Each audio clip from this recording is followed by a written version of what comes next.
You are watching Travel World Online. News highlights of the day. The luxury boutique resort brand, Jana, launches property in Jim Corbett. Renaissance Bangalore Race Course Hotel introduces Cricket Fever Staycation Package. Experience the spirit of Songkran with Marriott Bonvoy's portfolio of hotels in Thailand. Air India Express launches Backtrack and Protect services. Kaziranga National Park breaks revenue records amidst tourism surge. Tejas Chandpure appointed as Director of Human Resources at Hyatt Regency Pune. News in details. The swiftly growing Aspire Hospitality Group has unveiled a luxury resort Jana, a luxury escape, Dhikuli, Jim Corbett.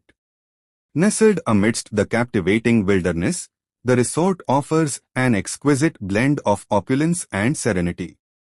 The resort is reminiscent of a warm and cozy country house in England with splendid gardens, woodland and European-inspired architecture.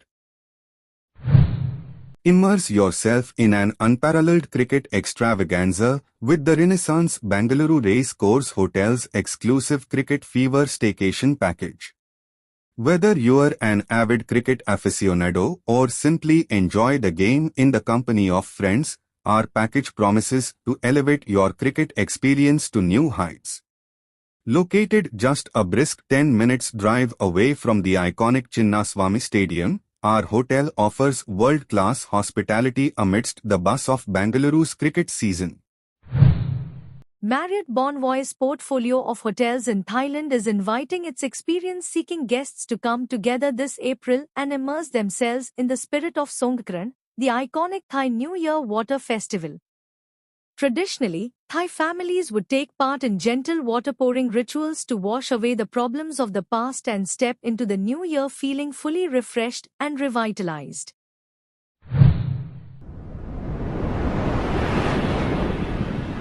Of the association side, I must say this is a very good initiative. It is going to help the small tour operators.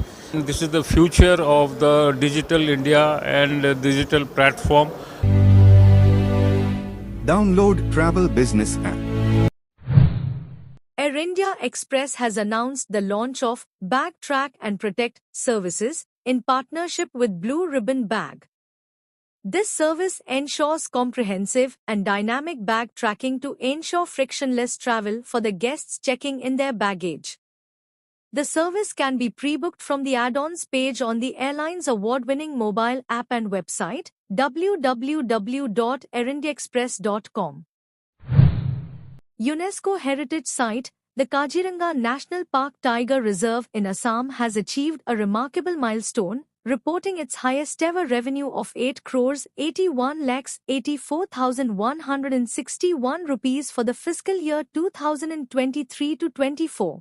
A significant increase from the previous year's revenue of 8 crores 33 lakhs 85,383 rupees during the same period in 2022-23.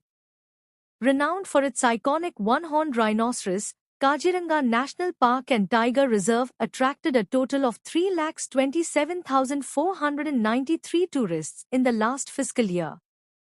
Among them, 3,13,574 were domestic tourists, and the rest 13,919 foreigners.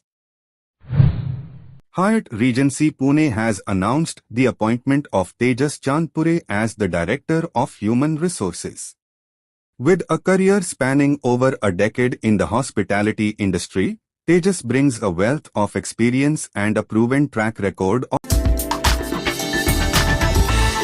You are watching Travel World Online. News highlights of the day. Singapore Tourism Board and Make My Trip Inc. year-long strategic partnership to boost travel to Singapore. Sabhyata Foundation takes charge of India's 4 historic monuments under Adopt a Heritage 2.0 initiative. Bengaluru is the most affordable tourist destination in India. Ease My Trip partners with Rajasthan Royals as official travel and experience partner. Goibibo adds star power to its roster of brand ambassadors with dynamic duo Kalidas Jaram. Hakkasan Mumbai takes center stage at Shang Palace, Shangri-La Aeros New Delhi. News in details. Singapore Tourism Board, STB, and Make My Trip, India's leading online travel company, have signed a Memorandum of Understanding, MoU, to promote Singapore as a key destination to Indian travelers. Sabhyata Foundation, a not-for-profit company dedicated to preserving and promoting India's cultural heritage, has been entrusted with the upkeep and promotion of India's 4 iconic monuments under the government's Adopt a Heritage 2.0 project. With many across Asia looking forward to long weekends and holidays in the coming weeks, digital travel platform Agoda reveals the tourist destinations with the cheapest accommodations on average. Travelers looking for some of the best deals in Asia are best off in Udothani, Thailand.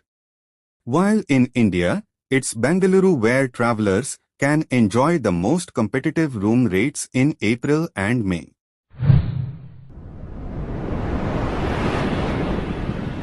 Of the association side, I must say this is a very good initiative. It is going to help the small tour operators. This is the future of the digital India and digital platform. Download Travel Business app.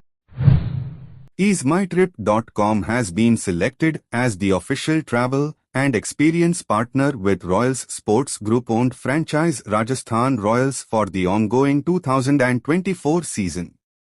The association enables the Royals to travel seamlessly across the country for their away matches, with EaseMyTrip providing assistance given their expertise in travel bookings, hospitality services, and other travel requirements.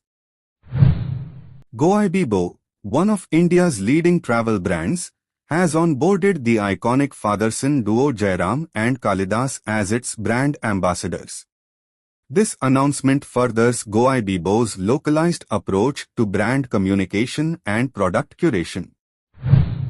Shangri-La Aeros New Delhi has announced an exclusive 3-day culinary extravaganza at Shang Palace, running from 5th April to 7th April, 2024. Experience a unique culinary pop-up featuring the internationally acclaimed modern Cantonese restaurant, Hakkasan Mumbai, with its signature flavors at Shang Palace. During this limited 3-day affair, guests will embark on a sensory journey as Hakkasan's culinary artistry transforms Shang Palace into a heaven of exquisite dining. You are watching Travel World Online. News highlights of the day. Uttarakhand launches first ever helicopter yatra for Adi Kailash. Consulate General of India in Ho Chi Minh City and Sampton Hills Dalat host Odisha, the land of peace, cultural experience. Tourist revenue in Kenya climbs above pre-pandemic level. The Earth at Ranthambore becomes fully operational. Turkish Airlines resumes flying to Tripoli, the capital of Libya. United makes it easier to share award miles with family and friends. News in details. In a groundbreaking move for Hindu pilgrimage tourism, the Uttarakhand Tourism Development Board, UTDB, and Trip to Temples has launched India's first ever helicopter yatra for Adi Kailash and Om Parvat.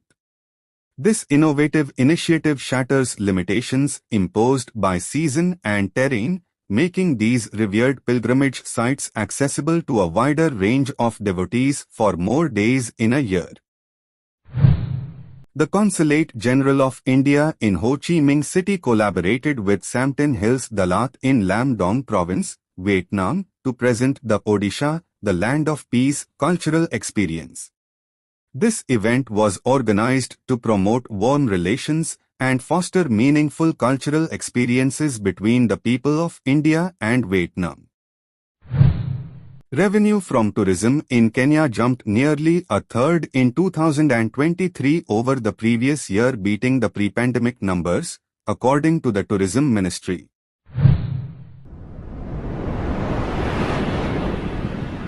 Of the association side, I must say this is a very good initiative. It is going to help the small tour operators.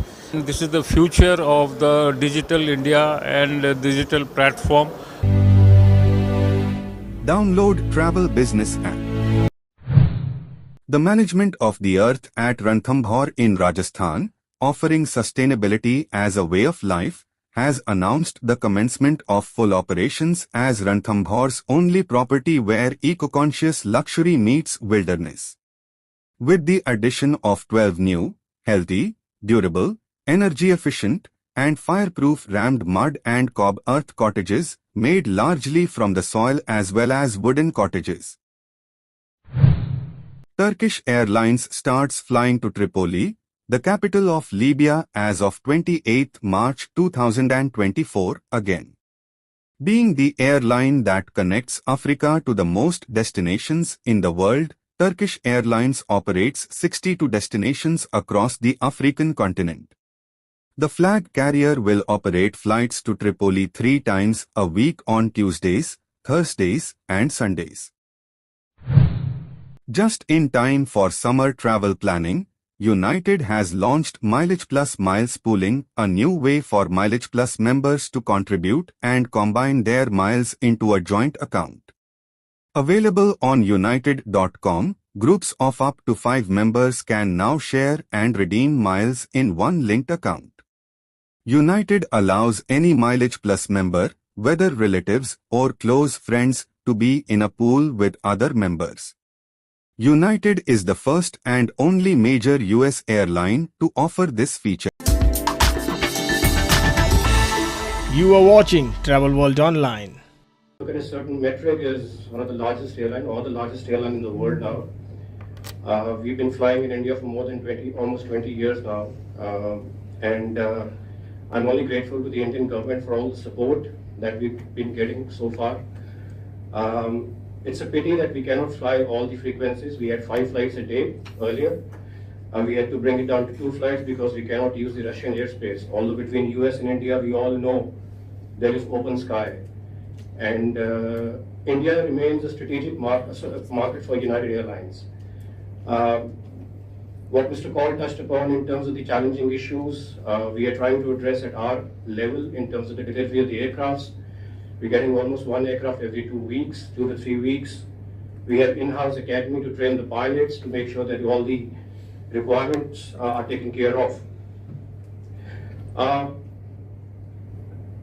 When it comes to India, US, and if you look at the FTAs, US has been contributing almost about 20% plus to total FTAs to India.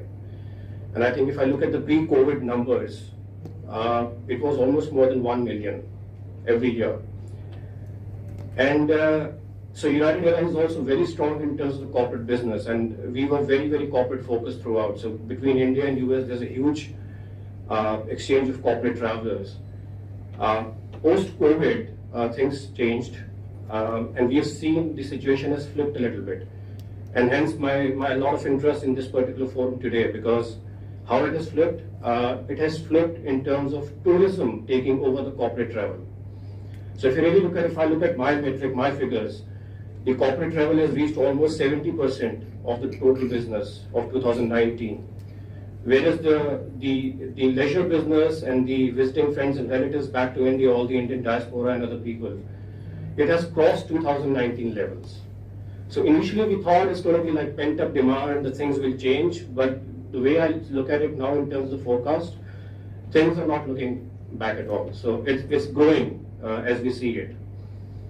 A couple of observations that I have, I speak to a lot of people, friends in the industry, and we all know that the travel doesn't work in isolation. So the corporate travelers, the people who travel for the business, they themselves, their families, they also travel for leisure. So I was talking to one of my friends who's actually in the consultancy business. His parents were traveling to India. And since we have all the experts here in the industry and you can influence things, one of the things that was highlighted was that we need to do some things for the travelers who are of the older age in terms of the facilities and all that. So they travel many times, but in terms of the facilities available, the guidance available for the people who are beyond a certain age, we can call them senior citizen and beyond, we need to work a little bit on that side at all the tourist destinations.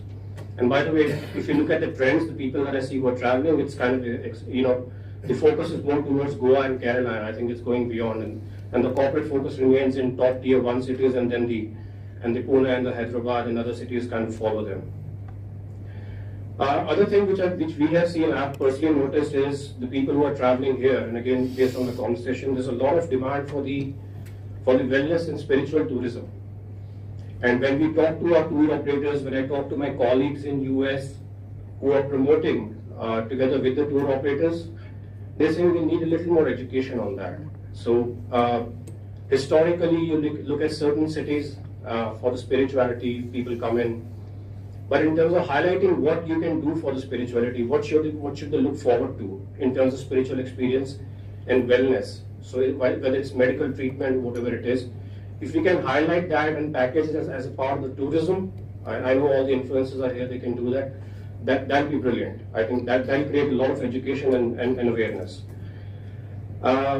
And yes, I think we are doing as United Airlines, as much we can do. Our head office is also in touch with the US-India Strategic Partnership Forum to bring in as much as awareness and engagement and market exposure possible for the India region.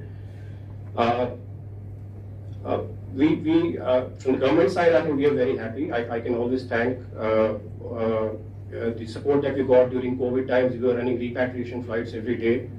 There was air bridge between India and the United States, and I think we were able to fly every day. It's a pity that we can't fly now, and that's got nothing to do with India. It's more Russian airspace that we can't use. But just to kind of conclude, I would just repeat the same thing.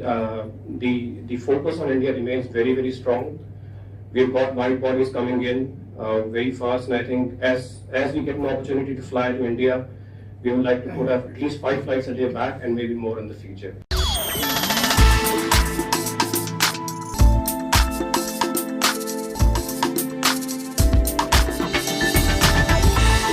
You are watching Travel World Online.